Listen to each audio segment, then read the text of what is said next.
Boa tarde, meus irmãos. Um prazer estar aqui nessa quinta-feira, início de ano, onde nós vamos estudar um pouco mais da palavra do Senhor. Para isso, convido aos irmãos para a gente adentrar a Deus em oração. Querido Pai Celestial, obrigado pelas bênçãos concedidas a nós, obrigado por este momento que nós podemos ouvir um pouco mais da sua palavra.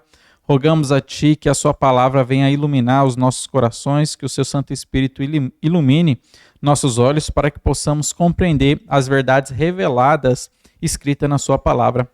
Que o Senhor esteja também abençoando a cada um, Senhor Deus, que está nos acompanhando, o Senhor que conhece cada necessidade de cada pessoa, de cada família, que o Senhor esteja presente em suas vidas, trazendo ali o que eles precisam para o momento, o crescimento espiritual e descansar na sua presença, apesar das dificuldades que cada um possa estar vivendo, que todos possam estar usufruindo da alegria e da vida abundante que o Senhor nos oferece. Essa é a minha oração que eu lhe faço, esteja na direção, Senhor Deus, desse estudo também. Em nome de Jesus, amém. Amém, irmãos? Então, vamos aqui estudar mais uma porção da palavra do Senhor. O tema que eu gostaria de tratar hoje é uma pergunta, que às vezes você pode ter dúvida quanto a esta pergunta. Deus, ele endurece o coração? Então, nós vamos tratar um pouco sobre essa pergunta. O que a palavra de Deus ela fala sobre essa questão?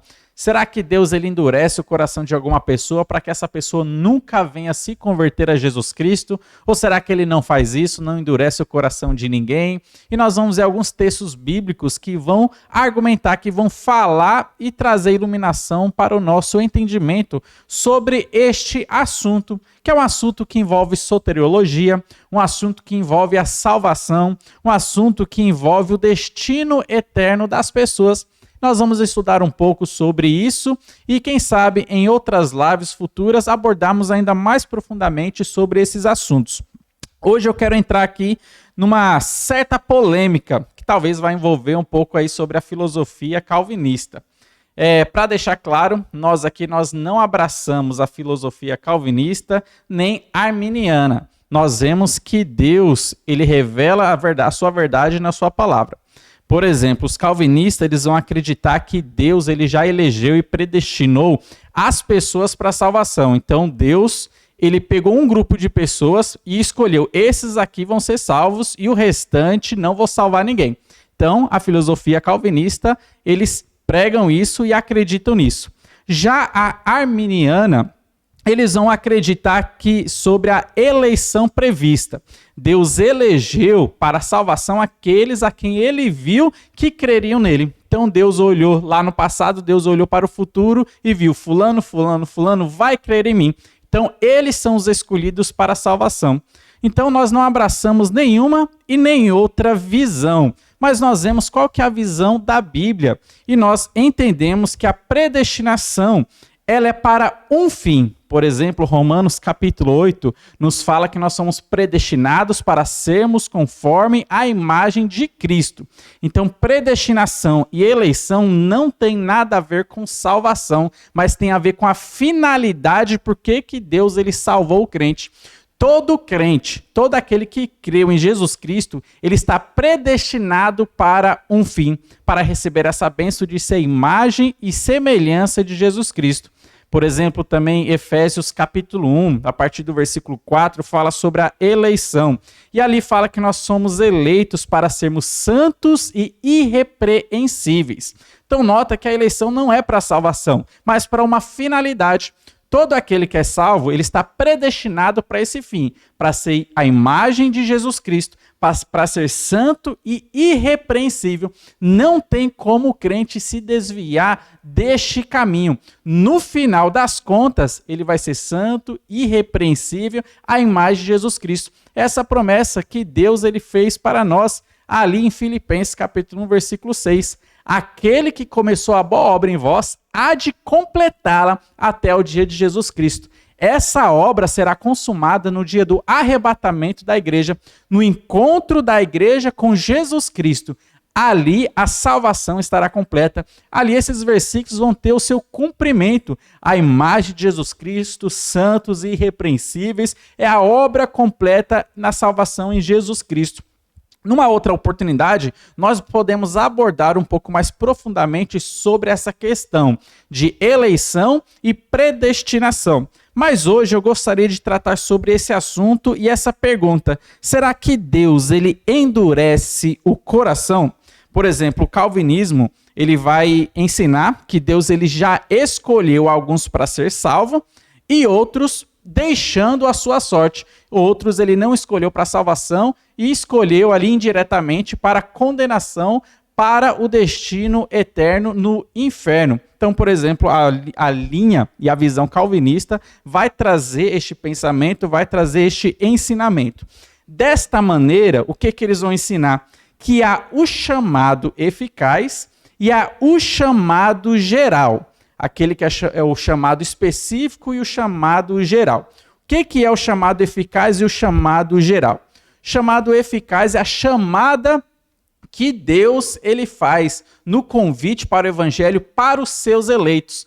Essas pessoas a quem Deus ele elegeu para a salvação, eles vão ser chamados e não irão resistir a esse chamado do evangelho. É o chamado eficaz que Deus só dá para algumas poucas pessoas.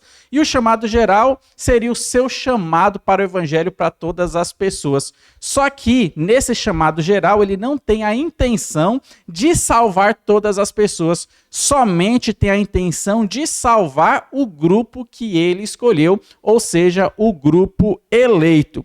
Só que essa visão, ele vai nos apresentar alguns problemas. E existe aqui duas possibilidades nesses problemas de eu entender sobre o chamado geral e um chamado específico, onde Deus só tem a intenção de chamar algumas pessoas para a salvação. O primeiro problema que pode surgir aqui é que esta visão faz de Deus ser um Deus mentiroso. Por exemplo, o seu chamado não é um chamado sincero, que a Bíblia apresenta ele chamando todas as pessoas para a salvação. Vinde a mim, todos vós estáis cansados, sobrecarregados, que eu vos aliviarei. Quem quiser, receba de graça a água da vida. Então são chamados ali que Deus está falando para todas as pessoas. Só que na visão calvinista, perceba bem que esse chamado de Deus não é sincero para algumas pessoas, só é sincero para aqueles que são eleitos. Mas para os que não são eleitos, não é um chamado sincero, não mostra realmente a vontade de Deus. Deus está chamando a pessoa para a salvação, só que na verdade Deus não quer que tal pessoa venha para a salvação. Ele só quer que fulano seja salvo, mas ele está chamando o ciclano também, só que ele não quer que ele seja salvo. Isso causa esse problema no caráter de Deus. Olha só, faz de Deus ser um Deus mentiroso. Então, a visão calvinista vai surgir este problema dentro desta visão. Um outro problema que talvez possa surgir é que Deus talvez tenha duas vontades conflitantes. Alguns calvinistas vão dizer que Deus não. Deus ele tem a intenção, ele tem o desejo que todas as pessoas sejam salvas. Só que daí para tentar resolver esse problema, porque ele só escolhe uns e não escolhe outros para a salvação, eles vão dizer então que Deus ele tem duas vontades interiores. E essas vontades acabam sendo conflitantes, pois ele tem o desejo de salvar todas as pessoas, só que existe uma outra vontade, que é a vontade decretiva. Ele só escolheu alguns para salvação e outros deixou para condenação, apesar de poder ter escolhido essas pessoas também. Então, outro problema que surge é que Deus é apresentado como tendo duas vontades conflitantes. Então, isso aqui seria um resumo um pouco da visão calvinista, mas vamos ver realmente o que interessa, o que realmente a Bíblia diz sobre esse assunto. E a gente vai ver que Deus ele tem o desejo de salvar todas as pessoas, e a Bíblia fala claramente nisso. Vamos ver alguns versículos aí. Olha só o que diz Ezequiel, capítulo 18, versículo 23. Ezequiel 18, 23 diz assim: Acaso tenho eu prazer na morte do perverso? Diz o Senhor Deus. Não desejo eu, antes que ele se converta dos seus maus caminhos e viva? Perceba bem, Deus expressando a sua vontade, ele não tem prazer na condenação, na morte do perverso, na morte do ímpio. Mas o seu desejo é que essa pessoa se converta. Então ele prefere que a pessoa se converta, creia em Jesus Cristo e receba dessa maneira a vida eterna. Um versículo mostrando claramente qual que é o desejo de Deus. Olha só um outro versículo, ainda Ezequiel, capítulo 33, versículo 11. Diz assim: Dize-lhes: tão certo como eu vivo, diz o Senhor Deus, não tenho prazer na morte do perverso, mas em que o perverso se converta do seu caminho e viva. Convertei-vos dos vossos maus caminhos, pois porque haveis de morrer, ó casa de Israel? Mais um versículo muito parecido com o primeiro que nós lemos, mostrando que Deus ele tem esse desejo na salvação das pessoas. Ele não tem o seu prazer, não está na morte do ímpio, mas antes que ele se converta do seu mau caminho e viva. E ele faz esse chamado para Israel: convertei-vos. Olha só, é um chamado sincero. Deus realmente está desejando a conversão da nação, do povo de Israel. Então, note bem que é um chamado sincero que ele está fazendo ao povo. Deus ele deseja a salvação das pessoas. Um outro texto também, olha só o que diz Mateus, capítulo 23, versículo 37. Essa situação, Jesus Cristo estava olhando para a cidade de Jerusalém e ele começa a exclamar. E olha só o que ele diz: Jerusalém, Jerusalém, que mata os profetas e apedreja os que te foram enviados. Olha só a vontade divina aqui. Quantas vezes eu quis reunir os teus filhos, como a galinha ajunta os seus pintinhos debaixo das asas, e olha a vontade humana, e vós não o quisestes. Deus, Jesus Cristo está expressando o seu desejo. Eu queria, quantas vezes eu quis reunir, salvar você, proteger você com as minhas asas, mas você não quis. A palavra de Deus sendo bem clara aqui, mostrando o desejo de Deus na salvação, na conversão das pessoas. Olha só outro texto também, um bem conhecido, João 3,16, que mostra claramente o amor de Deus sobre o mundo inteiro, todas as pessoas. Diz assim João 3,16: porque Deus amou ao mundo de tal maneira que deu o seu Filho unigênito, para que todo o que nele crê não pereça, mas tenha a vida eterna. Aqui sendo claramente expressado o amor de Deus sobre todas as pessoas. Infelizmente, a visão calvinista e alguns calvinistas vão dizer que Deus ele não ama todas as pessoas. Ele só ama somente os eleitos. Calvino disse isso. Outros calvinistas, eles expressam essa mesma visão, que Deus ele não ama todas as pessoas. Só que é uma visão errada, porque a palavra de Deus mostra o seu amor por todas as pessoas. Lembra do jovem rico? Quando ele se aproximou de Jesus Cristo perguntando sobre a vida eterna, Jesus Cristo ele apresentou alguns dos mandamentos. O jovem rico achava que ele já tinha cumprido tudo e falou para Jesus Cristo: olha, tudo isso eu já tenho observado desde a minha meninice. O texto fala que Jesus Cristo fitou, olhou para ele e amou. Olha só, Jesus Cristo demonstrou seu amor para uma pessoa que sabia que iria virar as costas para Jesus Cristo futuramente. Foi o que o jovem rico ele fez.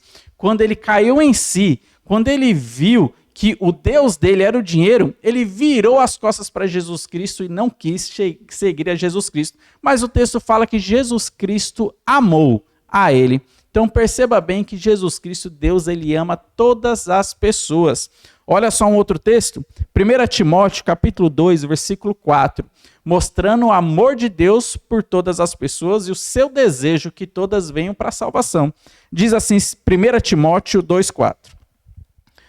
O qual deseja, olha só o desejo de Deus aqui, o qual deseja que todos os homens sejam salvos e cheguem ao pleno conhecimento da verdade. Um texto muito claro, expressando o desejo de Deus para a salvação de todas as pessoas. E um último texto, 1 João, capítulo 2, versículo 2. Olha só a expressão do amor de Deus universal aqui, dizendo: E ele, falando de Jesus Cristo, é a propiciação pelos nossos pecados, e não somente pelos nossos próprios, mas ainda pelos do mundo inteiro, falando da morte de Jesus Cristo, que foi em favor de todas as pessoas do mundo. Então, Jesus Cristo não morreu somente para a sua igreja, mas o seu sacrifício foi em favor de todas as pessoas do mundo.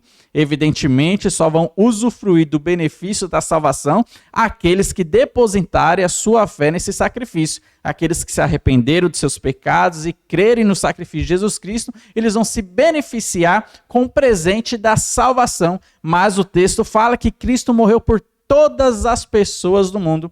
Perceba bem nesses versículos em que nós lemos o desejo de Deus da salvação de todas as pessoas, diferente um pouco do que o calvinismo ele prega, ou que alguns calvinistas eles pregam aí.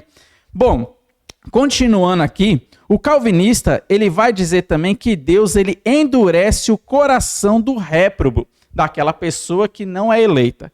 Então, Deus vai amolecer o coração daqueles que são eleitos para a salvação, mas aqueles que Deus ele não quis salvar, Deus ele vai endurecer o coração para que eles nunca venham acreditar na mensagem do evangelho. Então, eles vão usar, por exemplo, o exemplo de Faraó, que talvez na sua cabeça possa ter vindo esse texto também. Mas e a questão de Faraó? Romanos capítulo 9 não diz que Deus endureceu o coração de Faraó? Então, como fica essa questão? Será que realmente Deus não endurece o coração das pessoas que ele não quer salvar e amolece o coração das pessoas que ele quer salvar? Olha só o que diz esse texto aqui. Romanos capítulo 9, versículos 17 a 18, diz assim: Porque a Escritura diz a Faraó: Para isto mesmo te levantei, para mostrar em ti o meu poder e para que o meu nome seja anunciado por toda a terra. Logo, tem ele misericórdia de quem quer e também endurece a quem lhe apraz. Daí o calvinista vai dizer, tá vendo o que Romanos 9 está dizendo? Então Deus endureceu o coração de Faraó, Deus não quis salvar Faraó, então Deus já rejeitou a Faraó. Só que, meus irmãos, vamos lembrar um pouco o que a Bíblia diz. A Bíblia não se resume apenas em Romanos capítulo 9 ou em alguns versículos que muitas vezes são mal interpretados. Mas olha só quando a gente olha para Êxodo, onde mostra a história de Faraó, aquela relação de conversa entre Moisés e Faraó, Deus ali interagindo. Vamos ver o que aconteceu primeiro com a vida de Faraó. A gente vai perceber que 7 vezes Faraó primeiro endurece o seu próprio coração. Só depois disso é que Deus vai agir endurecendo o coração de Faraó. E a gente vai entender então por que Deus endureceu depois o coração de Faraó. Mas primeiro note, primeiro Faraó endureceu o seu próprio coração. Só depois disso Deus começa a endurecer o coração dele. Vamos ver então os textos que falam que Faraó endureceu o seu próprio coração. E isso nós vamos para Êxodo capítulo 7 e vamos seguir aqui alguns versículos.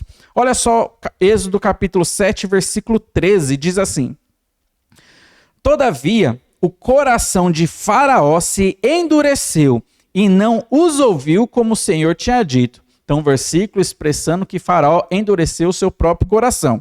Olha só o versículo 22 aqui agora, 7:22.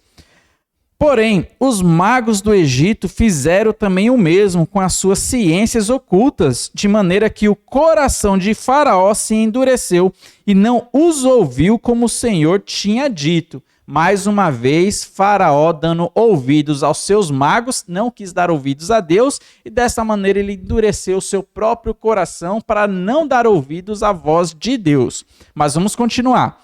Capítulo 8 agora, versículo 15, diz assim: Vendo, porém, Faraó que havia alívio, continuou de coração endurecido e não os ouviu como o Senhor havia dito. Mais uma vez, Faraó continuou ali com seu coração endurecido. Então a gente percebe como Faraó, ao longo da história, foi endurecendo o seu próprio coração para não ouvir a palavra de Deus. Olha só agora o versículo 19 do capítulo 8. Diz assim: Então disseram os magos a Faraó: Isto é dedo de Deus, Porém, o coração de Faraó se endureceu e não os ouviu, como o Senhor havia dito. Mais uma vez, Faraó endurecendo seu coração. Olha só o capítulo 8, versículo 32, diz assim: Mas ainda, esta vez, endureceu Faraó o coração e não deixou ir o povo.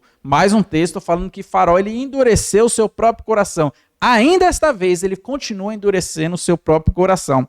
Olha só agora o capítulo 9, versículo 7. Diz assim: Faraó mandou ver, e eis que do rebanho de Israel não morrera nenhum sequer.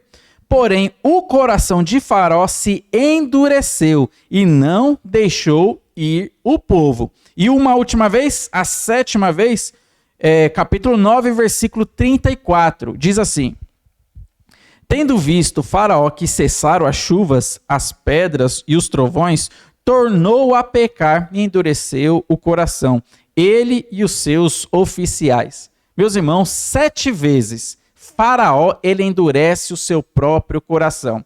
7 vezes ele tem a oportunidade de se arrepender, mas até aqui ele não quis ouvir a palavra de Deus e ele continuamente começou a endurecer seu coração, rejeitando continuamente a Deus. Ainda que ele visse as grandezas de Deus, Deus mostrando seus sinais por meio das 10 pragas, ele tinha o seu coração endurecido, ele não queria aceitar a Deus, não queria atender à voz de Deus.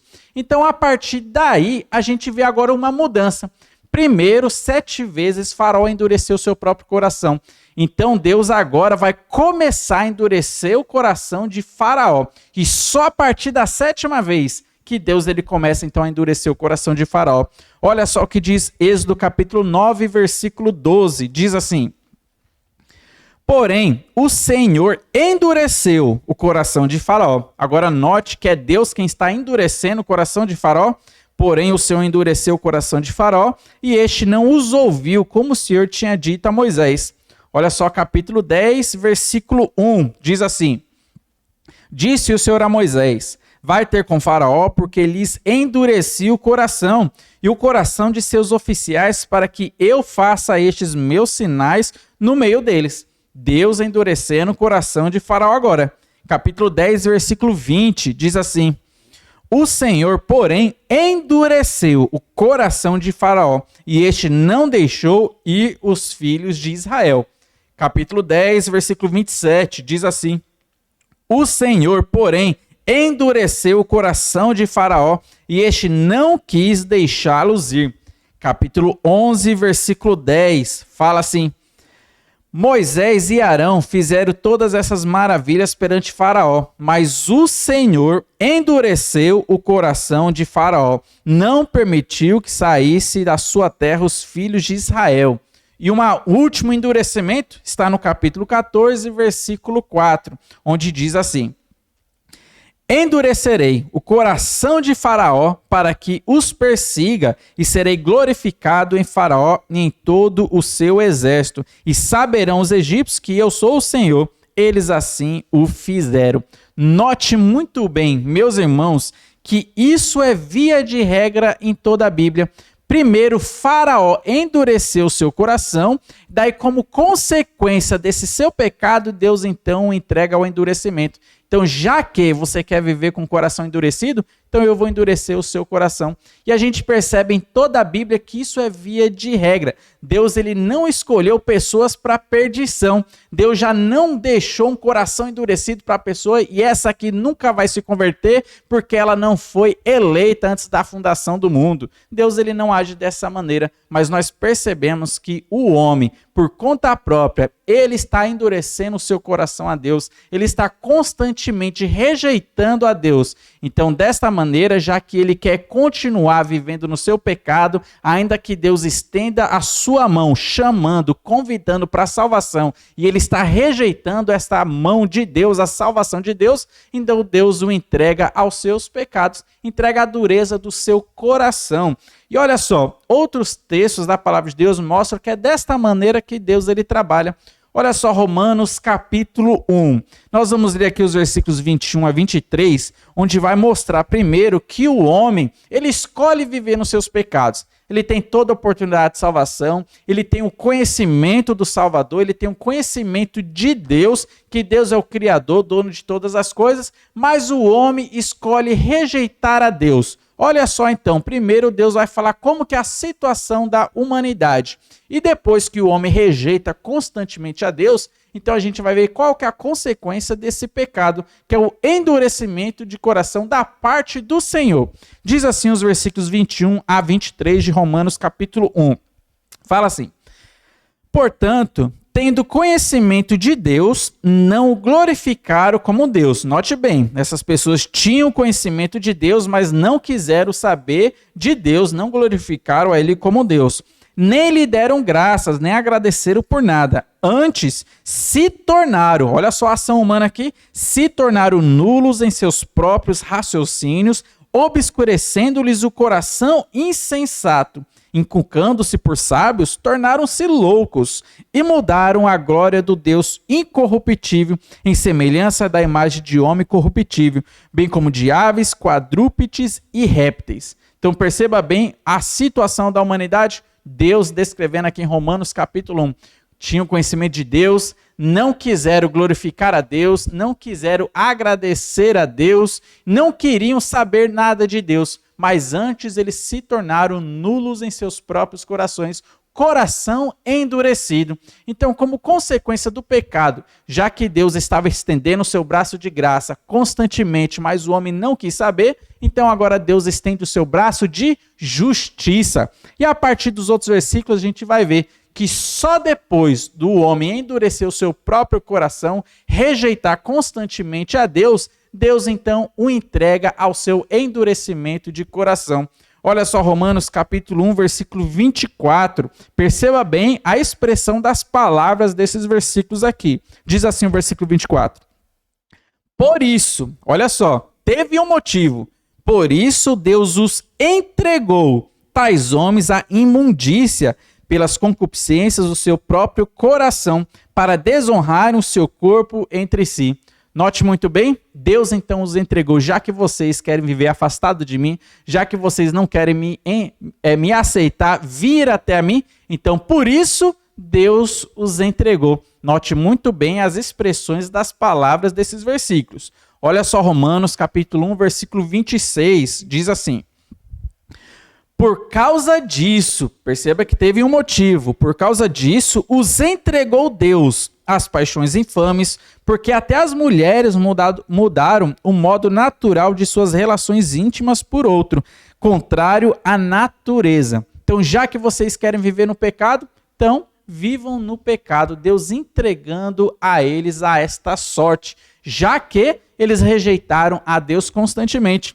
Mais um versículo, olha só o versículo 28, diz assim: e por haverem, olha só o motivo, e por haverem desprezado o conhecimento de Deus, o próprio Deus os entregou a uma disposição mental reprovável para praticarem coisas inconvenientes. Então note muito bem o versículo sendo bem claro. Primeiro, o homem endurece o seu coração. Deus oferece a sua graça, mas já que o homem constantemente está rejeitando a Deus, Deus então o entrega a uma disposição mental reprovável. É dessa maneira que Deus ele endureceu o coração de Faraó. E nós podemos chegar a essa conclusão, meus irmãos. Deus ele endurece somente aqueles que se endurecem primeiro.